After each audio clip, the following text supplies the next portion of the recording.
ہے۔ دنیا کی دلہن رخ پر چادر ڈال کر اپنے محبوب کا انتظار کرتی ہے، اور یہ مومن کامل سر پہ چادر ڈال کر اپنے محبوب کا انتظار کرتا ہے کہ کوئی آنے والا ہے، کوئی آنے والا ہے۔ اس کے حجرے میں اس کا محبوب آتا ہے، اس کی قبر میں اللہ کا محبوب آتا ہے، ادھر قدموں کی آہٹ سنتا ہے، ادھر اٹھ کر کے بیٹھ جاتا ہے۔ میرے امام کہتے ہیں قبر میں لہرائیں گے تا حشر چشمے نور کے جلوہ فرما ہوگی جب طلعت رسول اللہ۔ نعرہ تکبیر، نعرہ رسالت، عظمت مصطفیٰ، شان مصطفیٰ۔ ادھر دلہن محبوب کے آنے سے پہلے اٹھ کے بیٹھ جاتی، ادھر میت محبوب کے آنے سے پہلے، اور جب حضور کا دیدار ہوتا ہے، ہائے ہائے ہائے، تو پھر قبر جنت کے باغوں میں سے ایک باغ بن جاتی ہے اور بہت کشادہ ہو جاتی ہے۔ تو نیچے یار سے ملاقات ہوتی، نیچے یار سے ملاقات ہوتی، اور اوپر ان کا عرس منایا جا رہا ہے۔ اسی لیے ہم مر گئے نہیں کہتے، بلکہ ہم کیا کہتے ہیں؟ وصال۔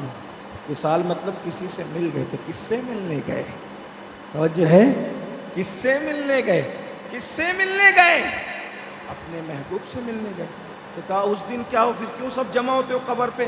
اسی تاریخ میں، اسی تاریخ میں سب قبر پہ جمع ہوتے ہو، کیوں جمع ہوتے ہو؟ کہا دعا قبول ہوتی ہے۔ توجہ، کیا کہا؟ دعا قبول ہوتی ہے۔ اور کیوں قبول ہوتی ہے؟ کیوں قبول ہوتی ہے؟ میں نے کہا 9 تاریخ ہی کو لوگ عرفات میں کیوں جمع ہوتے ہیں؟ 9 تاریخ کو لوگ عرفات میں کیوں جمع ہوتے ہیں؟ کبھی سوچا کیوں جمع ہو؟ اس کو عرفات کیوں کہتے ہیں؟ عرفہ کا معنی ہوتا ہے پہچاننے کی۔ عرفہ کا معنی کیا ہوتا ہے؟ پہچاننے کے۔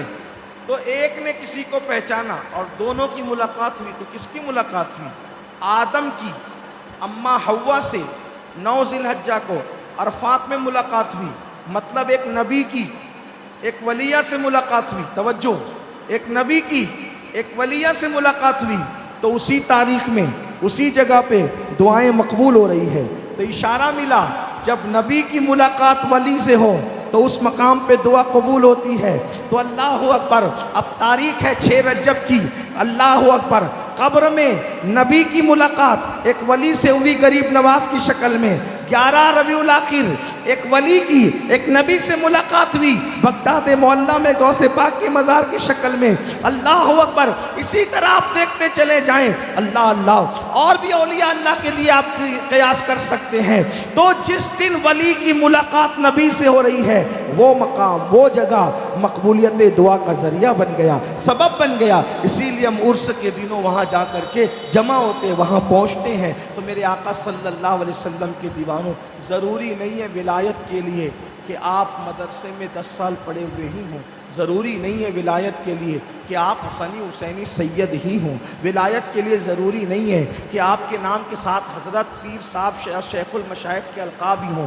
ولایت اللہ جس کو چاہتا ہے عطا کر دیتا ہے، جس کو چاہتا ہے دوست بنا لیتا ہے۔ بلکہ ایک بات کہوں آخر میں، اگر اللہ چاہے ہزاروں سال کی عبادت کرنے والے کو بھی مردود کر دے، اور اگر وہ ولی بنانا چاہیں تو ایک نیکی پر بھی کسی کو مقام ولایت عطا کر دیتا ہے۔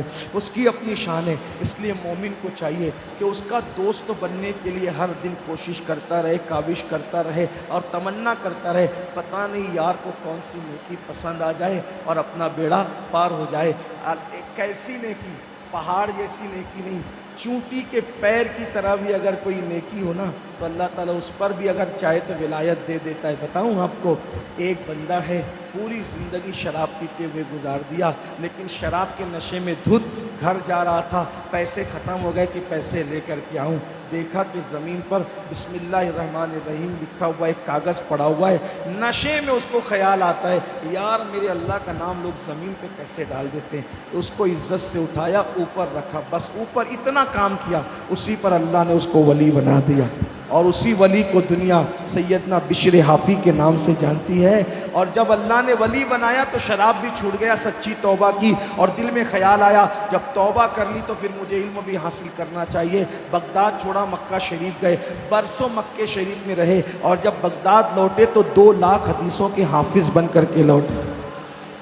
اللہ کی شان ہے. اس لیے کسی نیکی کو چھوٹی سمجھ کر کے مت چھوڑا کرو, کوئی چھوٹی سے چھوٹی نیکی بھی کر گزرا کرو. امام غزالی کو کس بنیاد پہ ولایت ملی؟ خود فرماتے ہیں وصال کے بعد کہ میں جو ہے کتاب لکھ رہا تھا, میری کتاب پر چونٹی آ گئی, اور چونٹی میں نے سوچا, کیونکہ کتاب لکھنے میں جلدی تھی اس وقت تک کہ عالم تو تھا لیکن عارف نہیں تھا, عالم تھا مگر عارف نہیں تھا. اللہ اکبر. سوچا چلو قلم اٹھاؤ اور چونٹی کو مار ڈالو, اس کے منہ میں دانا ہے. لیکن خیال آیا, علم تھا تو اتنا تو خیال آیا کہ غزالی یہ چونٹی ہے, منہ میں دانا ہے, قلم سے دبا کے مار ڈالے گا. ارے کچھ بھی ہے مگر اللہ کی مخلوق ہے, اللہ کی مخلوق سے پیار کر لے. اس کے بعد کہا چلو پھونک دیتے ہیں. پھونکنے کے لیے جیسے منہ میں ہوا اکٹھا کی تو خیال آیا پھونکیں گے, چونٹی تو زندہ بچے گی لیکن منہ کا دانا چھوٹ جائے گا. کسی بندے کے منہ سے, مخلوق کے منہ سے لقمہ چھیننا اچھی بات نہیں ہے. قلم رکھ دیا, ہاتھ باندھ لیے, چونٹی گزرتی رہی گزرتی رہی گزرتی رہی, گزر گئی. چونٹی گزر گئی, ادھر چونٹی گزری. اس کے بعد 500 کتابیں لکھی امام غزالی نے. انتقال ہوا, وصال ہوا تو کسی نے خواب میں دیکھ کے پوچھا اللہ نے آپ کو کیسے بخش دیا, کیا نیکی سے بخشا؟ کہا ساری نیکیاں کتابیں لکھنے کی, تہجد پڑھنے کی, عبادت کرنے کی, درجات کی بلندی میں کام آئی. لیکن جس نیکی پہ مغفرت اور بخشش ہو گئی, مولا نے یار بنا لیا, دوست بنا لیا, وہ بہت چھوٹی سی نیکی تھی, کبھی میں نے اس کو شمار بھی نہیں کیا تھا. یہ کہ جب میں اللہ کے یہاں پہنچا تو اللہ نے کہا غزالی میری چھوٹی میری مخلوق تھی, تو نے اس پہ رحم کیا جبکہ وہ تیرے سامنے کمزور تھی, اور تو کمزور ہے میری بارگاہ میں تو تو نے میری مخلوق پہ رحم کیا, جا میں نے تجھ پہ رحم کیا. اس لیے اللہ کی مخلوق پہ رحم کرو, اللہ کی مخلوق پہ کرم. چونٹی پہ رحم کرنے سے ولایت مل رہی ہے. اس لیے پتہ نہیں اللہ کو کون سی نیکی پسند آ جائے. کوئی نیکی کو چھوٹی سمجھ کر مت چھوڑو, کیونکہ قطرے قطرے سے دریا بنتا ہے. اور کسی گناہ کو چھوٹا سمجھ کر مت کرو. کیوں؟ اس لیے کہ پہاڑوں سے ٹھوکر نہیں لگتی, چھوٹے چھوٹے پتھروں سے ہی ٹھوکر لگا کرتی ہے. اس لیے نیکی کی طرف بڑھو. پتہ نہیں اللہ تعالیٰ کون سی نیکی قبول کر لے. صوفی اسحاق صاحب کو میں نے کئی بار دیکھا, بار بار دیکھا. ان کی خصوصیت یہ تھی کہ وہ سادات اور علماء کی بارگاہ میں بڑے مؤدب تھے. سید عمر میں چھوٹا ہو یا بڑا وہ یہ نہیں دیکھتے تھے, بلکہ کسی عمر کا ہو وہ اس کے سامنے نسبت رسول کے وجہ سے بچ جایا کرتے تھے. حضور کے علاوہ چھوٹی عمر کے سادات کو بھی میں نے کم از کم کچھ اور کہتے ہوئے ان کو نہیں سنا. سادات کی بات کر رہا ہوں میں. جب انہوں نے مجھے ایک مرتبہ بلایا تھا اور کئی مرتبہ میری ملاقاتیں ان سے رہی, تو بہت باادب تھے. جس وقت انہوں نے مجھے راج نگر بلایا تھا تو میں تو سمجھا تھا کہ پروگرام کینسل ہو گیا, لیکن جب میں یہاں پہنچا تو وہ یہاں موجود تھے. حالانکہ یہاں میں دلی سے آیا تھا راج نگر جو ہے, مگر وہ بھی پہنچ گئے تھے. تو میں نے پوچھا آپ کہ تو سسر کا انتقال ہوا آج, پھر آپ کیسے پہنچ گئے؟ تو انہوں نے کہا سسر کا انتقال تو ہوا تھا حضرت, لیکن آپ کو میں نے بلایا تھا تو مجھے اچھا نہیں لگا کہ آپ پہنچ جائیں اور میں نہ پہنچوں. تو میں سسر کی میت میں شریک ہو کر پھر چونکہ آپ آ رہے تھے تو میں بھی آ گیا. آپ اندازہ کریں باپ کا انتقال ہو جائے تو بندہ اتنا اہتمام نہیں کرتا, سسر کے اہتمام میں زیادہ اہتمام کرنا پڑتا. اس کی وجہ یہ ہے کہ باپ کا غم صرف انسان کو خود کو ہوتا ہے, لیکن سسر کا غم اس کو ہوتا ہے جس کے غم پر انسان غمگین ہو جاتا ہے. تو اس وجہ سے انسان کو بڑا خیال رہتا ہے. تو اس وجہ سے یہ کیفیت. لیکن اس کے بعد سسر کی موت کے بعد سسر ہی کی موت ہوئی, یا بہرحال اور ان کے وطن میں مجھے یاد تو یہی آ رہا ہے کہ اس کے سسر ہی کی موت تھی, سسر ہی کی موت تھی. اللہ کا شکر ہے میرا قوت حافظہ اللہ نے بڑا مضبوط کیا, لیکن میں اس پہ بھروسہ نہیں کرتا ہوں. لیکن بہرحال تو وہ یہ بڑی قربانی ہے. اور اس کے بعد جو بڑی محبتوں سے نوازتے تھے, اور بھی سادات کو بزرگوں کے بارگاہ میں بڑے مؤدب تھے. اسی لیے اللہ تبارک و تعالیٰ نے کووڈ کے دنوں ان کو موت عطا کی.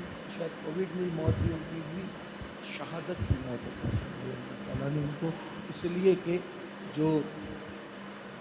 یہ جو وبائی امراض میں جو لوگ وبائی امراض میں ان کو موت آتی ہے تو اس موت کو شہادت کی موت قرار دیا جاتا ہے. تو اللہ تبارک و تعالیٰ کے درجات میں پتہ نہیں اللہ کو کس کی کیا ادا پسند ہے. بس اللہ پاک ہے. رحمت خدا بہانہ می جو ہے وہ بہانہ کلا. تیمور لنگ اچھے کام بھی کیے برے کام بھی کیے, مر گیا.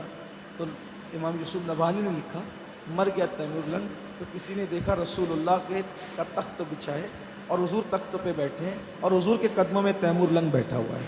تو اس کا بچپنے کا دوست اس کو جانتا تھا, تو خواب میں بچپنے کے دوستوں نے دیکھا تو کیا پوچھا پتہ ہے خواب میں, او دشمن خدا تجھے یہ مقام کیسے ملا کہ تو رسول اللہ کے قدموں میں بیٹھا.